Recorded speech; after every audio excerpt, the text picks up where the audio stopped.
I'm here to tell you about 3 ways you could be promoting your child's negative behavior.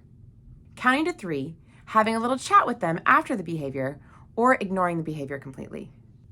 There are times when all 3 of these strategies can be highly beneficial, but then others where it can be a detriment to your child's behavior. Every time you count to 3, your child gets 3 more seconds to completely disregard whatever it is you're saying. This can present a power struggle that your child wins every time. Another reason first-time obedience is important is for safety. If your child is near a street, near a stove, or near an electric socket, you want them to understand now means now. If your child is not participating in first-time obedience, you can ask them, what are you doing? And what should you be doing? If your child is old enough to start asking why, you could do like we did and require that your children ask permission to ask why. When they ask, may I ask why, you can respond with yes when you have all the time in the world to explain yourself, and you can say no when you just need them to do what you say. My husband and I discussed early on that we were going to try to do funnel parenting. With funnel parenting, we were strict at the beginning and quickly were able to give them more privileges because they understood the expectations and boundaries that we had set in place from the beginning. If you're having little chats with your child after their behavior, this could be great, but you could also be like my friend who was heavily reinforcing her child's negative behavior. My friend had a small child that loved his mama and affection and her attention. Anytime she would ask him to do something, he would turn away like he wasn't listening.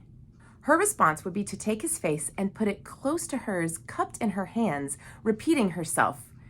This gave him exactly what he wanted, his mom's attention and some affection. If your child has repeated behavior and you're not sure why, look at how you're responding and see if there's any way that you could be reinforcing their negative behavior.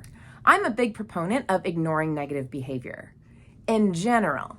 However, I saw a mom on the phone chasing her 2 or 3-year-old in a parking lot the other day. She caught her 2 or 3-year-old, held their hand, and continued walking to the park across the street. No reprimand, no conversation, nothing. That's a terrible time to ignore negative behavior.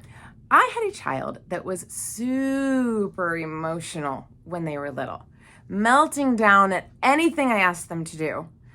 It was exhausting. And so I started engaging with that child in a way that I was unknowingly reinforcing their behavior.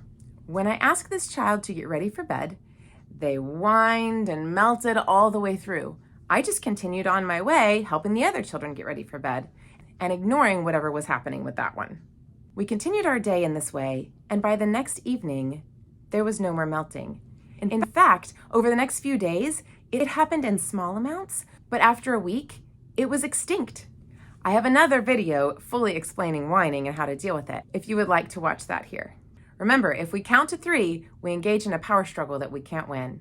And when you take your child aside to talk with them about a behavior, make sure you're not reinforcing what they just did.